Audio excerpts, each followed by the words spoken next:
সন্ধ্যা doctor Zakir Naik. আমার নাম Naresh. BCom পাশ করেছি আমি, আর ফিল্ম ইন্ডাস্ট্রিতে চাকরির চেষ্টা করছি।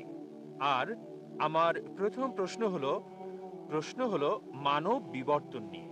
মানব বিবর্তন নিয়ে কোরআন কি বলছে? কারণ একজন মানুষ, স্বাভাবিকভাবে চিন্তা করুন, আদম এবং ইভ প্রথম মানুষ, মানে মানব বিবর্তনের কারণ যদি সেই দিক থেকে ভাবেন, এখন আদম আর ইভ তিনি আমাদের আদি আদি আদি আদি পিতা, আর বলতে পারি আমরা পুত্র আর কন্যার ন্যায় তাদের। তাহলে কিভাবে আমরা নিজেরা আপন ভাই বোনদেরকে বিয়ে করছি? ভাই প্রশ্ন করলেন যে বিবর্তন সম্পর্কে কোরআন কি বলছে। আমরা এসেছি একটি কমন উৎস, আদি আদি আদি পিতামাতা আদম ইব থেকে। তিনি বিবর্তনবাদ সম্পর্কে বলছেন না, এটা সৃষ্টি সম্পর্কে। ভাই আমি একজন মেডিকেল ডাক্তার, MBBS পাশ করেছি। যখন বিবর্তন সম্পর্কে আপনি বলেন বিবর্তন তত্ত্বের, তখন ডারউইনের তত্ত্ব আপনি ভাবতে থাকেন। ঠিক, আমরা বানর থেকে এসেছি। যদি প্রশ্ন এটা হয় তবে আমার ভিডিও ক্যাসেট দেখতে পারেন, কোরআন ও আধুনিক বিজ্ঞান, সেখানে বিস্তারিত বলেছি যে সেই থিওরিটা ভুল প্রমাণিত হয়েছে, ডারউইনের থিওরি। আপনার প্রশ্ন হলো, যদি আমাদের উৎস হয় একই আদি আদি আদি পিতামাতা আদম এবং ইব, তবে কিভাবে আমরা ভাই বোনের মাঝে বিবাহ দেই? এটা আপনার প্রশ্ন। ঠিক, এটা বানরের সাথে সংশ্লিষ্ট না, নয়। এটা বানরের সাথে সংশ্লিষ্ট না। বানরের প্রশ্নে কোরআন এবং আধুনিক বিজ্ঞান দেখতে পারেন। আল্লাহ বলেন পবিত্র কোরআনের সূরা হুজরাতের 49 নম্বর সূরা 13 নম্বর আয়াতে, ইয়া আইয়ুহান নাসু ইন্না খালাকনাকুম মিন যাকরিন ওয়া উনসা ওয়া জালনাকুম শুউবান ওয়া কাবাইলা লিতাআরাফু ইন্না আক্রামাকুম ইনদাল্লাহি আতকাকুম ইন্নাল্লাহা আলিমুন খাবীর। হে মানব জাতি, আমি তোমাদের সৃষ্টি করেছি এক জোড়া পুরুষ এবং নারী থেকে। আদম এবং ইবের কথা বলছে, আল্লাহ তাদের শান্তিতে রাখুন। হে মানব জাতি, আমি তোমাদের সৃষ্টি করেছি এক জোড়া নারী এবং পুরুষ থেকে, এবং তোমাদেরকে বিভক্ত করেছি জাতীয় গোত্রে, যাতে তোমরা একে অপরকে চিনতে পারো, একে অপরকে মন্দ বলবে না। আল্লাহ তাআলার কাছে সেই বেশি সম্মানিত যার তাকওয়া বেশি, খোদাভীরুত আছে। এবার আপনার প্রশ্নে আসি, যদি আমরা একই উৎস আদি আদি আদি পিতামাতা থেকে আসি, তবে কিভাবে আমরা ভাই বোনদের বিয়ে করছি? এখন বিজ্ঞান আমাদের বলে, যদি আপনি আপনজন ভাই বোন বিয়ে করেন তবে জেনেটিক সমস্যাটা খুব বেশি দেখা দিতে। এ কারণে ইসলাম সহ অন্যান্য প্রধান ধর্মগুলোতেও আপনজন ভাই বোনের মধ্যে বিয়ে করাটা একেবারে নিষিদ্ধ। আপনজনকে বিয়ে করা এটা নিষিদ্ধ। কোরআন বলছে সূরা নিসা 4 নম্বর সূরা 22, 23, 24 নম্বর আয়াতে বলা হয়েছে, তোমাদের জন্য বিয়ে নিষিদ্ধ তোমাদের মাকে, তোমাদের ফুফুকে বিয়ে করতে পারবে না, তোমাদের খালা, আপন বোনকে বিয়ে করা বৈধ নয়। এভাবে আপনদের নাম বলা হয়েছে, একেবারে রক্তের কেউ। এটা কোরআন নিষিদ্ধ করেছে, অনেক ধর্মই নিষিদ্ধ করেছে। এবার চলুন আত্মীয়দের মাঝে বিয়ে করার বিষয়ে একটু জেনে দেখি। এটা ইসলাম নিষিদ্ধ করে না। তৃতীয়, চতুর্থ, পঞ্চম স্তরে অধিকাংশ ধর্ম নিষিদ্ধ করে না, কিন্তু কিছু ধর্ম আপন চাচাতো ভাই বোনের মধ্যে নিষিদ্ধ করেছে। বর্তমান সময়ে বিজ্ঞান আমাদের বলে যে যদি আপনজনদের মধ্যে বিয়ে হয় তাহলে ভাই বোন, ফুফু, খালা, জেনেটিক সমস্যার সম্ভাবনা অনেক বেশি থাকবে। আর যদি এমন হয় যে চাচাতো ভাই বোনের মধ্যে, তখন সম্ভাবনাটা কম থাকে, তবে আছে। তৃতীয়, চতুর্থ আর পঞ্চম স্তরে কোনো সমস্যা নেই। যদি আপনি অপরিচিত কাউকে বিয়ে করেন, সম্পর্কের বাইরের কাউকে, অপরিচিতদের মধ্যে, তারপরও জেনেটিক সমস্যা হতে পারে, এটা অন্য বিষয়, কিন্তু হতে পারে। সুতরাং কোরআনের এই আয়াত যেটা বলছে আদম এবং ইভ আমাদের সবার আদি আদি উৎস, এর জন্য আমরা সবাই মানবজাতি, ভাই ভাই। ইয়া আইয়ুহান নাস, আমরা সবাই মানুষেরা ভাই ভাই। এই মানবতার ভাই ভাই হিসেবে যদি নিয়ম মেনে বিয়ে করা হয় তাহলে কোনো সমস্যা নাই। আমি আপনার সাথে একমত, যদিও সব মানুষই আপনার ভাই বোন হতে পারে, তৃতীয়, চতুর্থ, পঞ্চম, দশম, শত শত, হাজার হাজার, লক্ষ লক্ষ, যাই হোক, আমরা হচ্ছে একটা বড় পরিবার, কিন্তু তাদেরকে বিয়ে করতে কোনো নিষেধ নাই। এমনকি বৈজ্ঞানিক ভাবেও কোনো সমস্যা নাই। শুধু আপনজনদের মাঝে বিয়ে করলে আপন ভাই বা আপন ফুপু, আপন খালা, জেনেটিক সমস্যার সম্ভাবনা রয়েছে, কিন্তু অন্যদের ক্ষেত্রে নাই। তাই আমি আপনার সঙ্গে একমত, আমরা সবাই মানবজাতি, মানুষ হিসেবে ভাই ভাই। তবে তাদের বিয়ে করতে সমস্যা নেই, ইসলামে নিষেধ নাই, এমনকি বিজ্ঞানও সমর্থন করে। আশা করি আপনার উত্তরটা পেয়েছেন। পরবর্তী প্রশ্ন আমার ডান দিকে মহিলাদের মধ্য থেকে। আমার নাম শান্তি। আমার বন্ধু আব্দুল এখানে নিয়ে এসেছে। আসলে এত মানুষ হবে আমি ভাবতেই পারিনি। সত্যি বলতে বিশাল। যদিও আমার বন্ধু আব্দুলের সাথে কথা বলে কিছু সন্দেহ দূর করেছি। এখানে এসে বিশেষ করে আপনার লেকচার শুনে আমি অভিভূত। আর আমি অভিভূত ইসলামের সত্যে। কিন্তু এখানে আপনি নাম দিয়েছেন পিস, কিন্তু পৃথিবীতে এত সংঘাত চলছে, যখনই আপনি শান্তির কথা বলেন আপনাকে এটা খুঁজতে হবে। আপনি কি মনে করেন না সারা পৃথিবীতে এটা বলা দরকার, মানে পৃথিবীর সবাইকে? বোন বললেন যে তিনি ইসলাম সম্পর্কে কিছু জানলেন তার বন্ধুর কাছে। তিনি এই লেকচারে এসে দর্শক দেখে মুগ্ধ আর অভিভূত বিষয়গুলো জেনে আমার বক্তব্যে, এবং বললেন আমাদের কি উচিত নয় শান্তির কথা বলা পুরো পৃথিবী জুড়ে, সারা পৃথিবীতে বড় পরিসরে। বোন যদি সত্যি ভালোবাসা নিয়ে আলোচনা, আমার আলোচনায় মুগ্ধ হন, আমি বলবো, আমি অনুরোধ করব আল্লাহর কাছে নিজের ইচ্ছাকে সমর্পণ করার এই ধর্ম গ্রহণ করতে। যদি ঈশ্বরের কাছে নিজের ইচ্ছাকে সমর্পণ করার এই ধর্ম আপনি গ্রহণ করেন, তবেই সত্যিকারের শান্তি পাবেন। ইসলাম এসেছে মূল শব্দ সালাম থেকে, যার অর্থ শান্তি। এটা আরবি মূল শব্দ সিলম থেকেও এসেছে, যার অর্থ নিজের ইচ্ছাকে ঈশ্বরের কাছে সমর্পণ করা। আর সবচেয়ে ভালো উপায় হচ্ছে নিজের ইচ্ছাকে ঈশ্বরের কাছে সমর্পণ করা। অন্যদের কাছে পরে যাব, প্রথমে আমি আপনার প্রতি আগ্রহী বোন সরাসরি, কারণ আপনি প্রশ্ন করেছেন। প্রথমে আমি চাইবো আপনাকে শান্তিতে আনতে। তাই আমার অনুরোধ, যদি নিজের ইচ্ছাকে সমর্পণ করার বিধান গ্রহণ করেন এবং শান্তির মধ্যে আপনি আসেন, সারা বিশ্বকে বৃহৎ পরিসরে শান্তির কথা বলা, এটা একটা প্রদর্শনী, একটা সম্মেলন। শান্তি ইসলামের লক্ষ্য। আমরা এমন আয়োজন করে থাকি, আর এটা হলো চতুর্থ আয়োজন।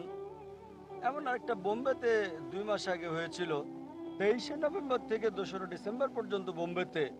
আর এখানে যা দর্শক দেখছেন, শেষ দিনে অনেক অনেক গুণ বেশি ছিল, 2 লাখের মতো। যদি এই দর্শক আপনাকে আকৃষ্ট করে, হয়তো 10,000 বা 15,000, সেটা ছিল 20 গুণ বেশি বোম্বেতে। আমার শেষ দিনের লেকচারে 2 লাখেরও বেশি। বিষয় ছিল শান্তি মানবতার সমাধান, বা ইসলাম কি মানবতার সমাধান। আর আমি আপনার সঙ্গে একমত, এটা খুবই কম। 10,000, 15,000, 2 লাখ ছিল বোম্বেতে, খুবই কম সংখ্যা। এটা আমাদের উচিত এটা পৃথিবীতে প্রচার করা বৃহৎ পরিসরে। এই কারণে 2 বছর আগে আমরা একটা চ্যানেল চালু করেছি আর নাম দিয়েছি পিস টিভি। এই পিস টিভি আলহামদুলিল্লাহ গত 2 বছরে এখন পুরো পৃথিবীতে সম্প্রচার হচ্ছে, এশিয়ার সব দেশে, মধ্যপ্রাচ্যে, আফ্রিকা, অস্ট্রেলিয়া, ইউরোপ, উত্তর আমেরিকা, আলহামদুলিল্লাহ। আর এখন এটা পুরো পৃথিবীর 90% কভার করে, দেখতে পারে যদি তারা দেখতে চায়। 75 মিলিয়নের বেশি দর্শক রয়েছে। এটা সবচেয়ে বেশি দর্শক সমৃদ্ধ ইসলামিক চ্যানেল আলহামদুলিল্লাহ। পার্সেন্ট হিসেবে হয়তো মোট জনসংখ্যার 1%-এর কিছু বেশি হবে। সুতরাং আমি শেষ বিচারের দিনে অন্তত এই কথা বলতে পারবো সর্বশক্তিমান ঈশ্বরের কাছে, যে আমরা কমপক্ষে 1% মানুষের কাছে তোমার বার্তা পৌঁছে দিতে পেরেছি। 75 মিলিয়ন। আল্লাহ সুবহানাহু ওয়া তাআলার কাছে দোয়া করি দর্শক বাড়িয়ে দেওয়ার জন্য। কেউ যদি দেখতে চায়, শুধু একটা ডিশ লাগবে, হয়তো 6,000 রুপি, $200-এরও কম। প্রায় পৃথিবীর যে কোনো প্রান্তে আপনি দেখতে পারবেন। সুতরাং আমরা শান্তির বাণী, ইসলামের এই বাণী প্রচার করছি পুরো পৃথিবীতে, আর আমি চাই বোন আপনি এই শান্তির বাণী গ্রহণ করবেন। জি স্যার, ধন্যবাদ। আমার দুটো প্রশ্ন। একটি হলো পরিবার পরিকল্পনা নিয়ে। আমাকে আমার অন্য এক মুসলিম বন্ধু বলেছে যে আপনারা পরিবার পরিকল্পনা সমর্থন করেন না। আমি নিশ্চিত সম্ভবত আমার দাদি নানিদের সময় খুব বেশি খুশি হতো 10-15টা সন্তান জন্ম দিলে, কিন্তু রাষ্ট্রের নিয়ম অনুযায়ী আমি বলতে চাচ্ছি কিভাবে এটা থামানো সম্ভব যদি পরিবার পরিকল্পনা না থাকে। আমার দ্বিতীয় প্রশ্ন হলো মুসলিম পুরুষেরা 4-5টা বিয়ে করতে পারে আমার মনে হয়, এবং তাদের স্ত্রীদের অনুমতির প্রয়োজন হয় না। আপনি জানেন প্রথম স্ত্রীর অনুমতি বিয়ের জন্য, আমার ভুল হলে শুধরে দিন, একাধিক বিয়ের সংখ্যায় আসলে আমি কোনো যুক্তিই দেখি না সেক্ষেত্রে, কারণ আমি বিশ্বাস করি এক পুরুষ এক নারী এভাবেই বিবাহের নিয়ম। সুতরাং বিস্তারিত বলুন। ধন্যবাদ। বোন দুটো প্রশ্ন করলেন, খুবই ভালো প্রশ্ন, কিন্তু উত্তরটা অনেক বড়। প্রথম প্রশ্ন হলো পরিবার পরিকল্পনা, যে তিনি বললেন যে আমার দাদিদের সময় অনেক সন্তান জন্ম দেওয়া সেটা ভালো, কিন্তু এখন পৃথিবী বদলাচ্ছে। চলুন দেখি আপনার দাদি সঠিক না আপনি সঠিক।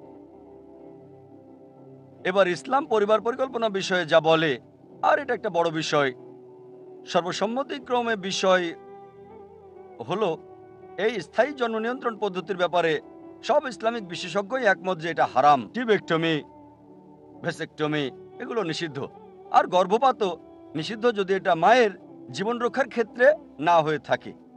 এইসব ক্ষেত্রে স্থায়ী পদ্ধতি ব্যবহার বা গর্ভপাত করাতে পারেন। যেমন ডাক্তাররা বলল যে এই মহিলার হার্টের সমস্যা আছে, আবার গর্ভধারণ করলে তার জীবনের জন্য হুমকি হতে পারে, বা একাধিকবার সিজার করা হয়েছে 3, 4, 5, আর একটা সন্তান তার স্বাস্থ্যের জন্য ঝুঁকি হতে পারে, সেক্ষেত্রে যে কোনো পদ্ধতির অনুমতি আছে। এবার আসুন স্থায়ী জন্ম নিয়ন্ত্রণ পদ্ধতি গর্ভপাতের ব্যাপারে সম্মিলিত সিদ্ধান্ত হলো এটা হারাম, কারণ কোরআন বলছে সূরা আনামের 6 নম্বর অধ্যায়ের 151 নম্বর আয়াতে যে তোমাদের সন্তানদের হত্যা করো না দারিদ্রতার ভয়ে, কারণ আল্লাহ সুবহানাহু ওয়া তাআলা সর্বশক্তিমান ঈশ্বর, যিনি তোমাদের রিজিকদাতা, তোমাদের সন্তানদেরও।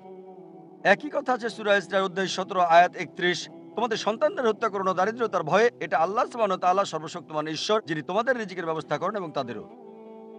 এখানে আমরা বুঝতে পারলাম যে কোরআন সন্তানদের হত্যা করা নিষিদ্ধ করেছে। আর যদি অস্থায়ী জন্মবিরতির ব্যাপারে বলেন, যেহেতু আমি একজন ডাক্তার, যদি গর্ভনিরোধের ব্যাপারে বলেন, সবচেয়ে পরিচিত হলো কপারটি, আর আমরা মেডিকেল কলেজেও শিখেছি এটা হচ্ছে গর্ভনিরোধ। কিন্তু পরে বুঝলাম যে এটা গর্ভনিরোধ না, এটা হচ্ছে গর্ভ নষ্ট করা। ডিম্বাণু এবং শুক্রাণুর মিলনে ভ্রূণের সৃষ্টি হয়, তখন নষ্ট করলে সেটা প্রাথমিক গর্ভপাত। এটাকে গর্ভনিরোধ বলা হয়, কিন্তু সঠিক কথাটি হবে গর্ভ নষ্ট করা। সুতরাং আপনি যদি একটু এগিয়ে চিন্তা করেন, অবশ্যই সেটা প্রাথমিক গর্ভপাত, আর এটাও নিষিদ্ধ। অস্থায়ী জন্মবিরতির ব্যাপারে ভিন্ন ভিন্ন মত রয়েছে। আমাদের প্রিয় নবীজি মুহাম্মদ সাল্লাল্লাহু আলাইহি ওয়াসাল্লামের কাছে একজন লোক আসলো আর বলল সে আজল করত, মানে রতিক্রিয়া থেকে বিরত হওয়া এবং নারী দেহে পুরুষের বীর্যস্খলনে বাধা দেওয়া। নবীজি নীরব ছিলেন। বিশেষজ্ঞদের একদল বললেন যেহেতু নবীজি নীরব ছিলেন অনুমতি দিয়েছেন, আরেক দল বললেন যেহেতু নবীজি নীরব ছিলেন অনুমতি দেননি। মতপার্থক্য রয়েছে। চলুন এবার আমরা আসল কারণটা দেখি। সুতরাং এখন কপারটির বিষয়ে বললে এটাও নিষিদ্ধ। ওসি পিল, খাবার জাতীয় গর্ভনিরোধগুলো শারীরিক পরিবর্তন আনে। আল্লাহ পবিত্র কোরআনের সূরা রুমে 30 নম্বর অধ্যায় 30 নম্বর আয়াতে বলেছেন দেহের কোনো পরিবর্তন করো না। আর আমি ডাক্তার হিসেবে অনেক জটিলতাই জানি।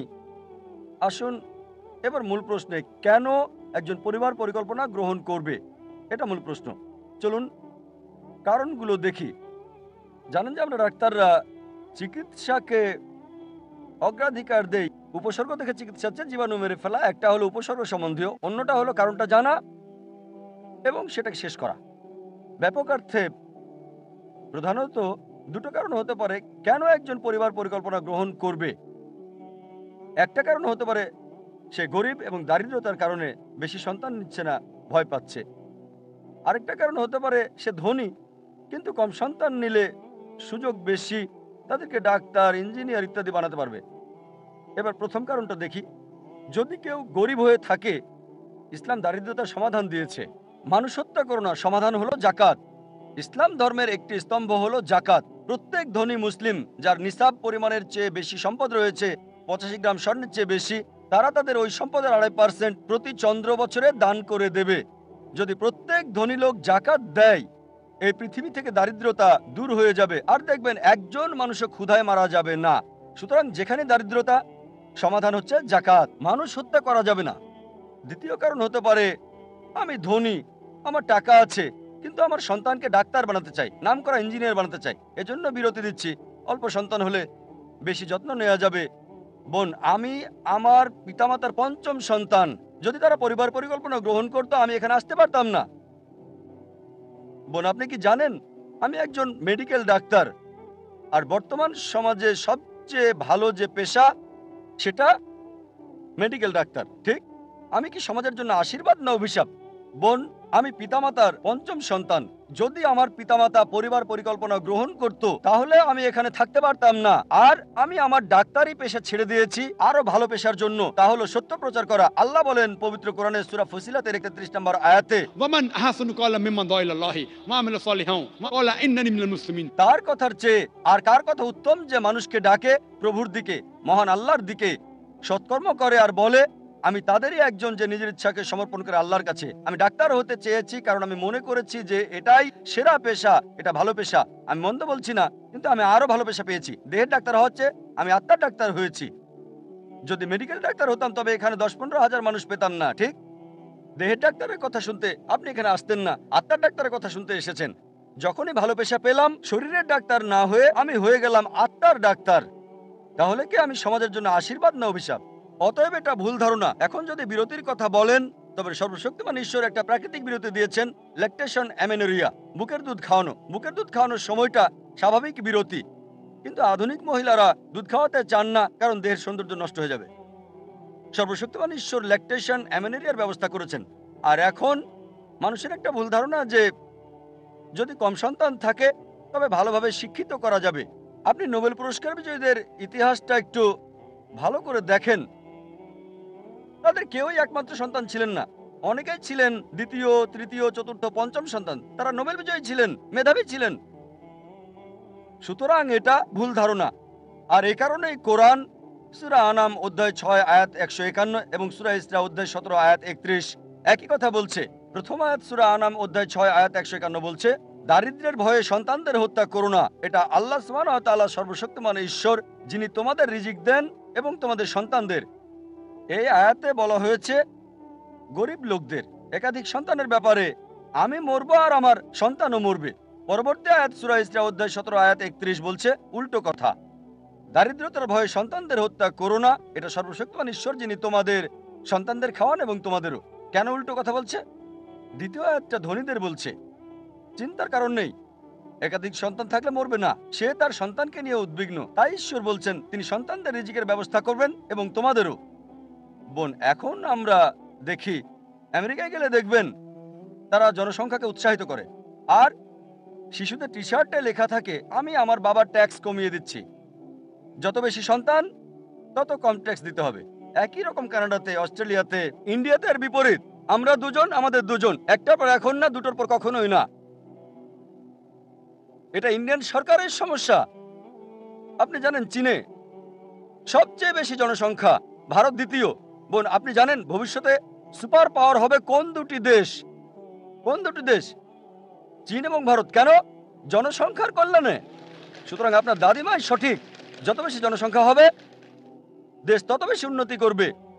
চীন বর্তমানে এমন দেশ যেটা সর্বোচ্চ উন্নতি করছে, আর ইন্ডিয়া চীনের সাথে প্রতিযোগিতা করছে সমান তালে। এজন্য ভিন্ন ভিন্ন মত রয়েছে, কে পরবর্তী 20 বছরের মহাশক্তিধর হবে। কেউ বলে ভারত, কেউ বলে চীন। কেন? আমেরিকা কোথাও নেই, অস্ট্রেলিয়া কোথাও নেই, কানাডাটাও নেই। বোন, জনসংখ্যা আশীর্বাদ, এটা অভিশাপ নয়। জানতে হবে কিভাবে কাজে লাগানো যায়। আমরা কাজে লাগাতে জানি না। সরকারকে যা বলতে পারি, আইন পরিবর্তন করুন মানব শক্তিকে কাজে লাগাতে, জনসংখ্যাকে কাজে লাগাতে। সুতরাং আপনার দাদিমা সঠিক ছিলেন যে যত বেশি সন্তান থাকবে তত সুখে থাকবেন। আর বোন, আরেকটা প্রকার রয়েছে, যারা গরিব নয়, তারা কম সন্তান নিয়ে ভাবে না, ভালোভাবে সন্তান পালনের সমস্যা নেই। তাদের কথা হলো সন্তান পালনের মতো ঝামেলা কি দরকার? আমার টাকা আছে, অর্থনৈতিক কোনো সমস্যা নেই, আমি ওগুলো নিয়ে ভাবছি না আমার সন্তান ডাক্তার হবে না ইঞ্জিনিয়ার। সন্তান পালনের ঝামেলা কে নিতে চায়? তৃতীয় প্রকার, দেখবেন কিছু সমাজ রয়েছে, গুজরাটিদের কথা বলা যায়, তারা অল্প বয়সে বিয়ে করে এবং দ্রুত সন্তান নেয়, তাদের বয়স যখন ৩৫ বছর ৪০ বছর, তাদের সন্তান তখন ১৫ থেকে ২০ বছরের। সন্তানেরাই তাদের ব্যবসা দেখাশোনা করছে আর তারা ৪৫ বছরের মধ্যে অবসর নিতে পারে। ৬০ বছরের জন্য অপেক্ষা করতে হয় না। আগে বিয়ে করে, আগে সন্তান নেয়, সন্তানেরা ব্যবসা দেখাশোনা করে, তারা দ্রুত অবসরে গিয়ে আরাম করে। সুতরাং তৃতীয় প্রকারের লোকেরা যদি জীবন উপভোগ করতে চায়, আগে বিয়ে করা ভালো, দ্রুত সন্তান নেবে, সন্তান ব্যবসা দেখাশোনা করবে, তারা জীবন উপভোগ করবে। আর এ কারণেই যদি পরিকল্পনার ব্যাপারে বলতে হয়, আল্লাহ বলেন সূরা আল ইমরান ৩ নম্বর অধ্যায় আয়াত নম্বর ৫৪, मकरू मकरल्लाहु वल्लाहु खैरुल माकिरीन। তারা কৌশল আর ষড়যন্ত্র করে, আল্লাহ কৌশল করেন আর আল্লাহ হলেন মহাকৌশলী। সুতরাং যদি মনে করেন সর্বশক্তিমান ঈশ্বর ভালো পরিকল্পনা করতে পারেন, তার কাছে এটা ছেড়ে দেন। যদি মনে করেন আপনি ভালো পারেন, এটা আপনার পছন্দ। আমি বিশ্বাস করি ঈশ্বরে, আমার কৌশল নির্ধারণ তার হাতে, আর এই কারণে আমি এখানে।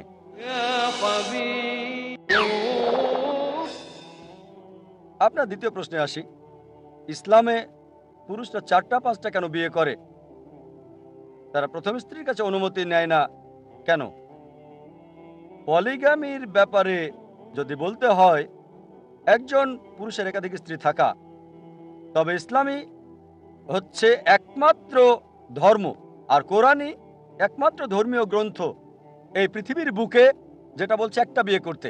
কোনো ধর্মগ্রন্থ নেই কোরআন ছাড়া, আমি তুলনামূলক ধর্মতত্ত্বের ছাত্র, যেটা বলছে যে একটা বিয়ে করো। একটা অনুচ্ছেদও নেই বাইবেলে, ভগবদ্গীতাতেও নেই, বেদেও নেই যেটা বলছে একটা বিয়ে করতে কোরআন ছাড়া।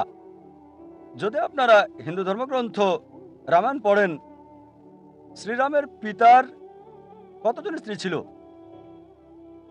কতজন স্ত্রী? একাধিক। একাধিক, ৩ জন।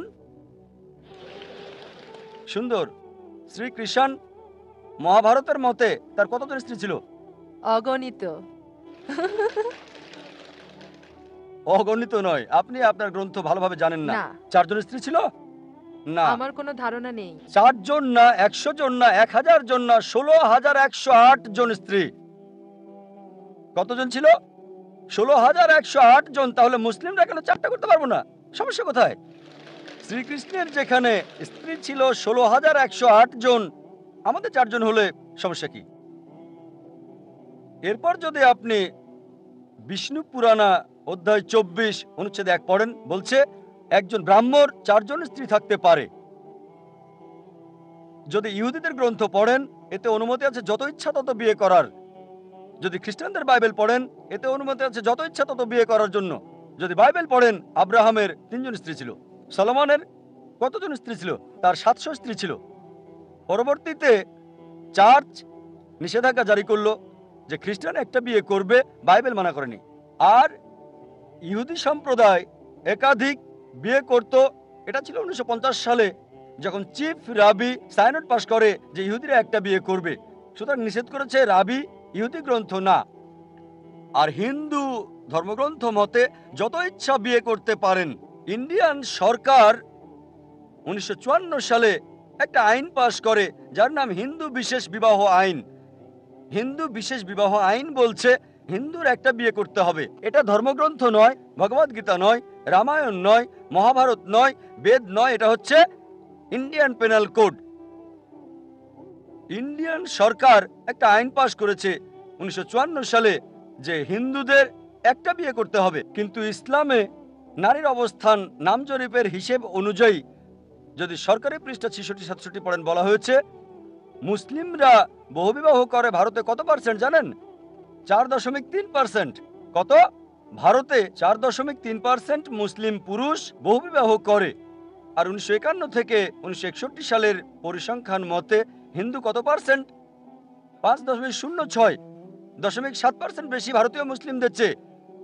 আর ভারত সরকার যদিও এটা নিষিদ্ধ করেছে ভারতীয় আইন অনুযায়ী, তারপরও ভারতীয় মুসলিমদের চেয়ে বেশি বহুবিবাহ হিন্দুরা করেছে।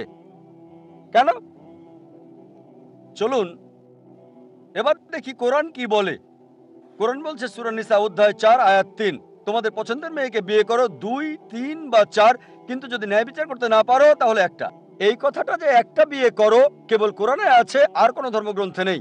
বলা হয়েছে পছন্দের মেয়েকে বিয়ে করতে 2, 3 বা 4, কিন্তু ন্যায় বিচার করতে না পারলে একটা বিয়ে করো। আর কেউ যদি একের অধিক বিয়ে করতে চায়, কোরআনের দেওয়া একটা শর্ত হলো ন্যায় বিচার করা। যদি সমান আচরণ করতে না পারো একটা বিয়ে করতে হবে। এখন কি কারণ, যুক্তিসঙ্গত কারণ একজন ভাবতে পারে কেন ইসলাম পুরুষকে একের অধিক বিবাহ নির্দিষ্ট করেছে? অনেক মুসলিম মনে করে এটা ফরজ, বাধ্যতামূলক। মুসলিম পুরুষের জন্য একাধিক স্ত্রী থাকা ফরজ। এটা বাধ্যতামূলক নয়, অতিরিক্ত। এটা ফরজ না, এটা বাধ্যতামূলক নয়। আপনি কতজন মুসলিম পুরুষকে চেনেন যাদের একাধিক স্ত্রী আছে? বোন, আপনি কতজনকে চেনেন? কতজনকে আপনি চেনেন? অল্প কয়েক। কতজন? অল্প অল্প কয়েকজন। মানে 1 2 3 কয়জন? হ্যাঁ, কমপক্ষে 3 জন। প্রায় 3 জন। ধর্মেন্দ্রের কথা শুনেছেন? হ্যাঁ, তার কজন স্ত্রী ছিল? 2 জন। মুসলিম না অমুসলিম? অমুসলিম। অমুসলিম। আপনার সাবেক মুখ্যমন্ত্রী, ওনার নাম কি? জয়ললিতা। হ্যাঁ। হিন্দু না মুসলিম? হিন্দু না মুসলিম? হিন্দু। হিন্দু। সুন্দর। এরা বিখ্যাত ব্যক্তিত্ব, ঠিক আছে? ইন্ডিয়াতে কয়জন বিখ্যাত ব্যক্তিত্বকে আপনি চেনেন যাদের একের অধিক স্ত্রী? চেনেন এমন 3 জন হতে পারে, ঠিক? হ্যাঁ। হতে পারে তারা আপনার প্রতিবেশী, হতে পারে সহকর্মী। ইন্ডিয়াতে অনেক অমুসলিম আছে যাদের একাধিক স্ত্রী আছে, মুসলিমদের চেয়ে বেশি। চলুন এবার দেখি যুক্তিসঙ্গত কারণ কি, যুক্তি দিয়ে দেখি। স্বাভাবিক অবস্থায় যে কোনো ডাক্তারকে জিজ্ঞেস করলে সে বলবে পুরুষ এবং নারী জন্ম সমান অনুপাতে হয়, ছেলে এবং মেয়ের জন্ম সমান অনুপাতে। কিন্তু যে কোনো ডাক্তার, শিশু বিশেষজ্ঞ, শিশু চিকিৎসক আপনাকে বলবে নারী জাতি, কন্যা সন্তান ছেলে সন্তানের চেয়ে বেশি শক্তিশালী। এ কারণেই কন্যা শিশুর তুলনায় বেশি ছেলে শিশুর মৃত্যুর হার। সুতরাং ছোট সময় থেকেই কন্যা সন্তান ছেলে সন্তানের চেয়ে বেশি হয়। আর জীবনে চলার পথে অনেক মানুষই মারা যায় দুর্ঘটনায়, মদ্যপানের জন্য, যুদ্ধের কারণে। এক্ষেত্রে নারীদের চেয়ে পুরুষের মৃত্যুর হার বেশি। এখন যদি পৃথিবীর দিকে তাকান, দেখা যাবে পুরুষের তুলনায় নারীর সংখ্যা অনেক বেশি। তৃতীয় বিশ্বের কিছু দেশ আছে, যেমন ইন্ডিয়া, যেখানে নারীদের তুলনায় পুরুষের জনসংখ্যা বেশি। আপনি কি জানেন কেন? কারণ হলো মেয়ে ভ্রূণ নষ্ট করা, কন্যা সন্তান হত্যা করা। একটা আর্টিকেল অনুযায়ী একটা প্রোগ্রাম বিবিসিতে দেখাতো, নামটা ছিল লেট হার ডাই, এই নামে প্রোগ্রামটা চলতো। একজন ব্রিটিশ রিপোর্টার এমিলি বেকানন ভারতে আসেন এবং বলেন প্রতি বছর ভারতে 10 লক্ষেরও বেশি ভ্রূণ নষ্ট করা হয় যখন জানা যায় এগুলো কন্যা সন্তান। তিনি আরো বলেন প্রতিদিন 3000-এরও বেশি। গুণ করে দেখেন 1 মিলিয়নের বেশি প্রতি বছর। তামিলনাড়ুর সরকারি হাসপাতালের হিসাব অনুযায়ী এতে বলা হয়েছে 10 জন শিশুর মধ্যে আপনি কি জানেন কতজনকে মেরে ফেলা হয়? 4।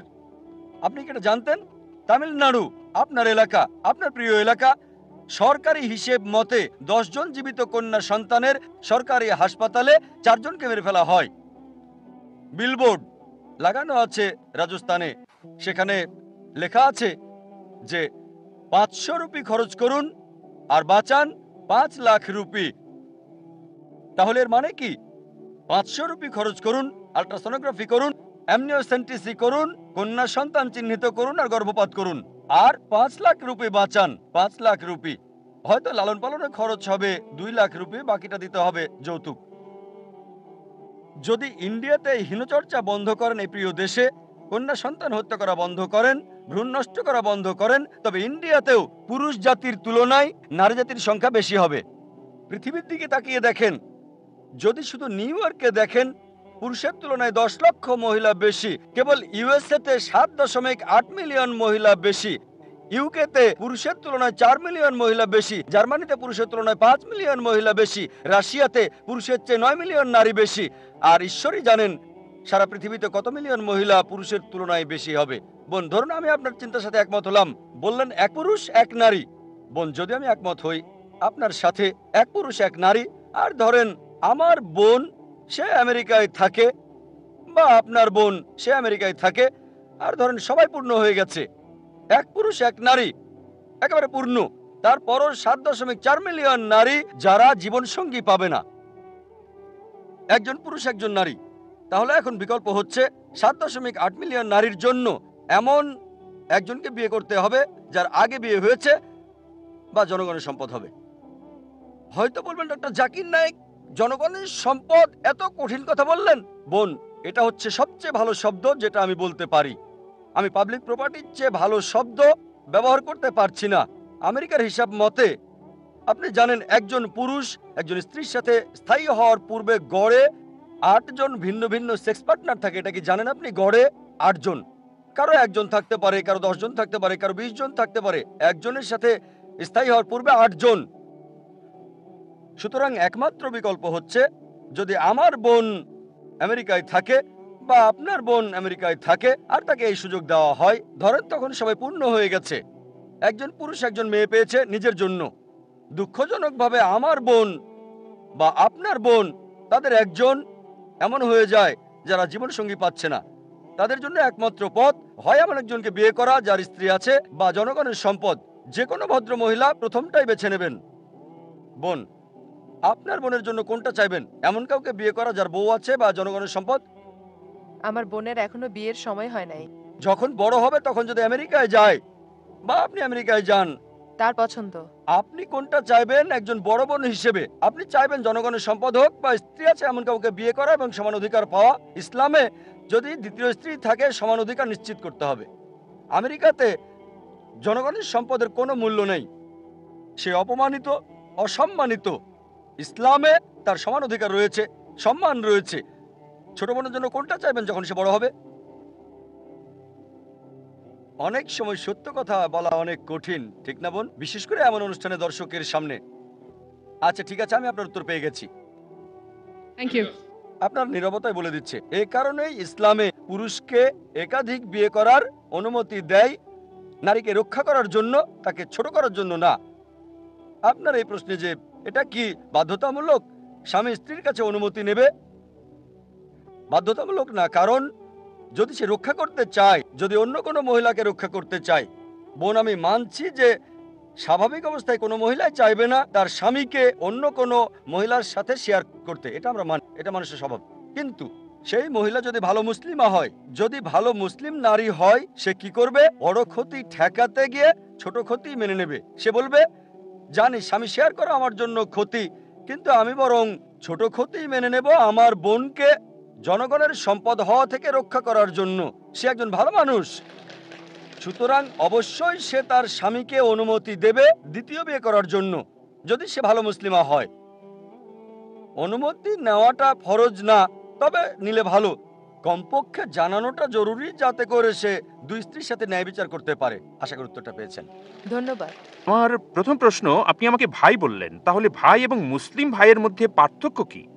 দ্বিতীয় প্রশ্ন, এই প্রদর্শনীতে দেখছি বাদ্যযন্ত্র রাখা আছে, আপনি এগুলো নিষিদ্ধ করেছেন। বাদ্যযন্ত্র, আমার ভাইয়েরা বাদ্যযন্ত্র ব্যবহার করছে না, কিন্তু মালয়েলিয়াম কদর ইব্রাহিম বলেছেন কিছু বাদ্যযন্ত্র মনকে শান্ত করে এবং প্রশান্তি আনে। এটা কি যুক্তিসঙ্গত? আমি আসল কারণটা জানতে চাই। ভাই দুটো প্রশ্ন করলেন। প্রথমটা হচ্ছে যে আপনি আমাকে ভাই বলছেন, তাহলে আমার আর আপনার মধ্যে পার্থক্য কোথায়? ইসলামে দুই ধরনের ভাই আছে, একটা হচ্ছে মানবজাতি ভাই ভাই, আরেকটা বিশ্বাসীরা ভাই। এখন সবাই মানবজাতি হোক মুসলিম বা অমুসলিম, সে আমার মানবতার ভাই, কারণ আমাদের আদি উৎস এক, আদম এবং ইভ। ঠিক, একজন মুসলিম বিশ্বাসের ক্ষেত্রে আমার ভাই।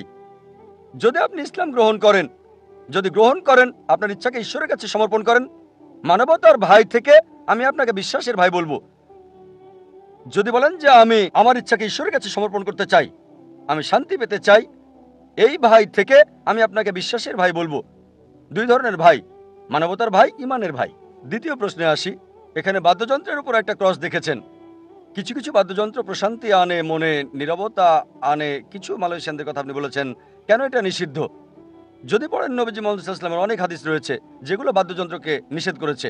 ডাফের অনুমতি দিয়েছেন, একদিকে খোলা ড্রাম যেটা বাজানো যায় বিয়ে, ঈদ ইত্যাদিতে, কিন্তু অন্য সব বাদ্যযন্ত্রের ব্যাপারে তিনি নিষেধ করেছেন।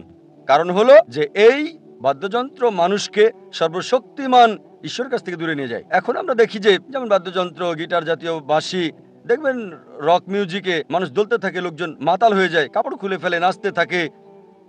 সিনেমার গান শুনবেন, সিনেমার গান দেখবেন এতে মিউজিক রয়েছে, এর কোনো মানেই নাই। 1 2 3 1 2 3 কি 1 2 3 4 5 6 7 8 এভাবে বলতে থাকে, কি বলতে থাকে। তারপর গান শোনা যায়, নায়ক নায়িকাকে বলছে मैं तुम्हारे लिए चांद तोड़ के लेके आऊंगा, मैं तुम्हारे लिए सितारे तोड़ के लेके आऊंगा। তোমার জন্য চাঁদ এনে দেব, তোমার জন্য তারা এনে দেব। এটা একেবারে অযৌক্তিক। কোনো প্রেমিক কি তারা এনে দিতে পারবে? পারবে না। তারপরও বলে কেন? গান। সুতরাং গানের সাথে আপনি মোহে চলে যান। কি বলছে সেটা বুঝতে পারছেন না, বারবার বলে যাচ্ছেন। এটা আপনাকে সত্য থেকে দূরে নিয়ে যায়, সর্বশক্তিমান ঈশ্বর থেকে দূরে নিয়ে যায়। আর এই কারণে আমাদের নবীজি মুহাম্মদ সাল্লাল্লাহু আলাইহি সাল্লাম মদ পান করতে নিষেধ করেছেন। এটার কিছু ভালো দিক থাকতে পারে, কিন্তু ক্ষতিই বেশি। যা কোরআন বলছে সূরা বাকারা অধ্যায় 2 আয়াত 219, যখন তারা নেশার ব্যাপারে মদ্যপানের বিষয়ে জিজ্ঞেস করে তাদের বলো ক্ষতি এবং উপকার উভয়ই আছে, তবে ক্ষতির পরিমাণে বেশি। মদের ক্ষেত্রে ডাক্তার হিসেবে আমি বলতে পারি, দেখবেন বিয়ার শরীরকে গরম রাখে। লোকজন আমাকে বলে, ভাই জাকির, বিয়ারটা তো ভালো, শরীর গরম রাখে। আমি বলি, শরীর গরম রাখতে চাইলে মধু খান, মধু শরীর বেশি গরম রাখে, কিন্তু মধুতে সেই নেশা নেই যা বিয়ারে আছে। সুতরাং গরমের চেয়ে নেশাটাই মুখ্য। কিছু ভালো দিক আছে, তবে ক্ষতিই বেশি। একইভাবে গান বাজনাতেও ভালোর চেয়ে মন্দ বেশি। আর এই কারণে এখন আমরা দেখি বাদ্যযন্ত্র, গান বাজনা এইসব মানুষকে সত্য সুন্দরের পথ থেকে, ঈশ্বরের কাছ থেকে দূরে নিয়ে যায়। এজন্য আমাদের প্রিয় নবীজি সাল্লাল্লাহু আলাইহি সাল্লাম বাদ্যযন্ত্র নিষিদ্ধ করেছেন। আশা করি উত্তরটা পেয়েছেন। বাঁশি, বিশেষভাবে বাঁশি, বাঁশি শোনা যাবে কিনা এটা আমার প্রশ্ন। দেখুন, আমি ড্রাম এসবের ব্যাপারে বলছি না। ভাই, আপনি বলছেন যে যারা কোরআন জানে আর যারা কোরআন জানে না, এটা একই জিনিস বলছেন। এসব ব্যাপারে বলছি না। কথা বলছেন বিশ্বাসের ভাই, মানবতার ভাই। এই হ্যাঁ ব্যাপারে হ্যাঁ, আমি বুঝতে পারিনি। দুটোতেই মন্তব্য করেছে। বাঁশির ব্যাপারে বলছে, সুতরাং বাঁশি এখানে মূল প্রশ্ন। হ্যাঁ, যে কেউ হতে পারে। হিন্দি সিনেমার অনেক গানে বাঁশি ব্যবহার দেখবেন আপনারা, জানেন? বাঁশি অনেক হিন্দি সিনেমার গানেই, এমনকি তামিল সিনেমা বা মালায়ালাম সিনেমা, আমি জানি না, এসবে বাঁশি ব্যবহার হয়। এটা মানুষকে মোহে রাখে, জানেন? এটা ভগবদ গীতাতেও উল্লেখ আছে। ভগবদ গীতায় শ্রীকৃষ্ণ বাঁশি ব্যবহার করতেন। হ্যাঁ, কেন জানেন? আনতে, কি জন্য? মনে প্রশান্তি আনতে। সে তীরে যেত, নদীর তীরে, হ্যাঁ, এবং বাঁশি বাজত কেন? গোপীর স্ত্রীর সাথে নাচতে। গোপী স্ত্রী, ঠিক। এটা এজন্য আমরা এগুলো বিশ্বাস করি না। আমরা জানি, নারীদের সম্মান করি। যখন কোনো নারীকে দেখি, দৃষ্টি অবনত করি। যদি সে আপনার বোন, আপনার মা, আপনার স্ত্রী না হয়, তাহলে সেক্ষেত্রে কোরআন বলছে সূরা নূর অধ্যায় 24 আয়াত নাম্বার 30 যে পুরুষরা দৃষ্টি অবনত রাখবে, নারীরা দৃষ্টি অবনত রাখবে। আমরা এইসব বিশ্বাস করি না যে গোপী স্ত্রী যা বললেন। আর এই সব কিছুই একজন মানুষকে সত্য থেকে দূরে নিয়ে যায়। এ কারণে হোক সেটা বাঁশি বা হোক গিটার বা অন্য কোনো বাদ্যযন্ত্র, এটা নিষিদ্ধ। আবার আপনার প্রথম প্রশ্নে আসি, কেন সবাইকে যারা কোরআন মানে বা মানে না তাদেরকে আমরা ভাই বলি না? ভাই, অনেক মানুষই আছে যারা বলে যে মুসলিম, কিন্তু কোরআন অনুসরণ করে না। তাহলে তো আমার এভাবে বলতে হবে যে মুসলিম ভাই, তবে কোরআন মানে না। এজন্য আমি বলি বিশ্বাসের ভাই। এর মানে হচ্ছে যে তার ইচ্ছাকে ঈশ্বরের কাছে সমর্পণ করেছে। হয়তো সে ভালো মুসলিম না, ঠিক। আর মানবতার ভাই মানে আপনি মানুষ, আপনাকে ভাই বলবো। তবে বিশ্বাসের ভাই মানে যে ব্যক্তি নিজের ইচ্ছাকে আল্লাহর কাছে সমর্পণ করে। এখন যদি বলেন শান্তি চান নিজের ইচ্ছাকে ঈশ্বরের কাছে সমর্পণ করার মাধ্যমে, প্রথমে দেখেন ঈশ্বরের ইচ্ছাটা কি। বেদ পড়েন, সর্বশক্তিমান ঈশ্বরের কথা বলা আছে, একজন নবী আসার কথা বলা আছে, তার নাম নবী মুহাম্মদ। শেষ এবং চূড়ান্ত বার্তা কোরআন। যদি এসবে বিশ্বাস করেন, আপনাকে বিশ্বাসের ভাই বলবো। মানবতার ভাইয়ের চেয়ে বিশ্বাসের ভাই আমার কাছে বেশি কাছের। তবে উভয় ভাই। আশা করি উত্তরটা পেয়েছেন। ধন্যবাদ স্যার। বাম দিকের পেছনের